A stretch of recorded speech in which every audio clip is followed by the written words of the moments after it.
Hi friends, my name is Ruben from the Bay Area Discovery Museum, and today I have this awesome flower with me. Looking at it made me think about all the different parts of the flower, and I thought to better understand those parts, I could dissect this flower by taking it apart, piece by piece, in order to look at each part up close. Would you like to dissect the flower with me? Awesome! Let's get started! A few things you'll need to get started is a flower or flowers to observe and dissect. You'll also need a piece of paper and something to write or draw with. If you have scissors or tweezers around, you can also use those tools for dissecting. Once you have all of your materials nearby, you are ready to get started. A great way to start our dissection or any scientific experiment is to make observations first. I can even use some of my senses. Looking at my flower, I noticed that it has a little bit of orange at the top, which is reminding me of pumpkins. When I smell my flower, I smell something like a citrus fruit, like maybe a lemon or even a lime. Interesting.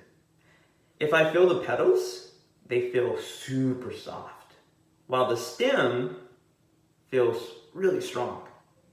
So what color is your flower? Does it have a smell? And how does it feel? You can write down your observations on your paper, think of them in your head, or share your thoughts with someone nearby. After making observations, feel free to start taking your flower apart, piece by piece. You can use your hands, or scissors, or tweezers if you have them. Can you identify any of the parts right away? Different types of flowers may not look the same, but most flowers have 5 parts in common: the stem, leaves, petals, stamen,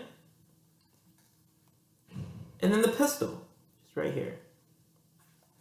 For my younger friends and their grown-ups, you might start your dissection with a matching game.